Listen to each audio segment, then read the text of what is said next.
आहे। आपण बघू शकतो महिलांना या ठिकाणी जी आहे आंदोलनातली जी गाडी लावण्यात आली होती ती गाडी आता हटवण्याचं जी बाईक होती ती बाईक आता उचलून बाहेर काढण्याचं काम जे आहे ते पोलीस करताना दिसत आहेत। सगळे जे आंदोलक रस्त्यावरती बसले होते, ज्या ठिकाणी आंदोलन सुरू होतं त्या ठिकाणी सगळं रिकामी जी जागा आहे ती करण्यात आलेली आहे। बिलकुल बिलकुल आपण याच संदर्भात प्रतिक्रिया देखील जाणून घेणार आहोत। आपल्या सोबत सध्या सुषमा अंधारे आहेत फोन लाईन वरनं। सुषमाताई, गेले 3.5 ते 4 तास वाहतूक कोंडी झालेली आहे या आंदोलनामुळे।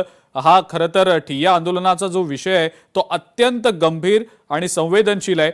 नसरापूर अत्याचार प्रकरणात हे सगळं आंदोलन केलं जात आहे। या सगळ्या संदर्भात आता सध्याची जी परिस्थिती आहे, कुठेतरी आंदोलक ठिय्या देऊन होते आणि आपल्या भूमिकेवर ठाम होते की जोपर्यंत मुख्यमंत्री येत नाही तोपर्यंत आम्ही इथून हलणार नाही। पण सध्या आंदोलकांची पोलिसांकडनं धरपकड सुरू असल्याचं दिसतंय। आपली पहिली प्रतिक्रिया। 4 वर्षाच्या चिमुरडीच्या संदर्भाने नसरापूरमध्ये घडलेली घटना ही सुन्न करून सोडणारी आहे। हो, मात्र अशी घटना का घडते? जर एखादी आधी घटना घडलेली आहे आणि त्या घटनेत जर वेळीच खबरदारीची पावलं किंवा संबंधितांना कठोर शिक्षा या संबंधाने गृह खात्याने जर आपली भूमिका नीट वठवली तर कदाचित पुढे घडणाऱ्या घटनांना आळा घालता येऊ शकतो। मात्र बदलापूर असेल, पाथरीतलं सोनपेठ असेल किंवा सासपडे असेल, या कुठल्याही घटनेमध्ये शासनाने ठोस भूमिका अजिबात घेतलेली नाहीये। नसरापूरच्या घटनेला आता 24 तास उलटून गेलेत। या 24 तासामध्ये खरं तर अपेक्षित होतं गृह खात्याने या लोकांशी संपर्क करणं।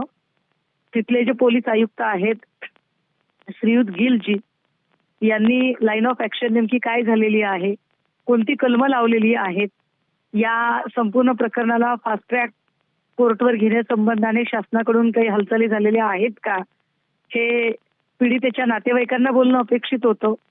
सगळ्यात महत्वाचं बालहक्क आयोगाशी संबंधित हा मुद्दा आहे।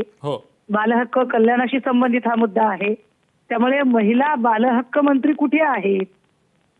महिला बालहक्क मंत्री काय फक्त लाडकी बहीण अपडेट मंत्री झालेले आहेत का?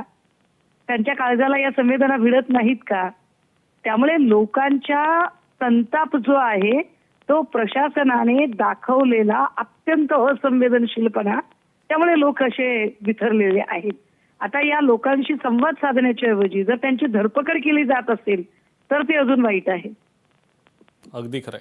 सुषमाताई, खूप खूप धन्यवाद। आपण लोकशाही मराठीशी बोललात, प्रतिक्रिया दिलीत त्याबद्दल। सुषमा अंधारे होत्या आपल्यासोबत फोन लाईन वरनं। आणि आपण बघतो आहोत सध्या पोलिसांकडून आंदोलकांची धरपकड केली जाते।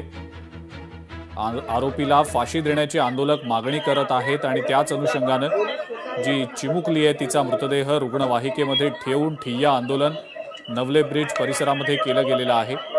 आंदोलन अत्यंत आक्रमकपणे केलं जात होतं। 4 ते 5 तास आंदोलक रस्त्यावर ठिय्या देऊन होते। नवले पूल आणि सिंहगड रस्त्यावर त्यामुळे मोठी वाहतूक कोंडी देखील झालेली होती। ही वाहतूक कोंडी अजूनही कायम आहे आणि सातत्यानं पोलीस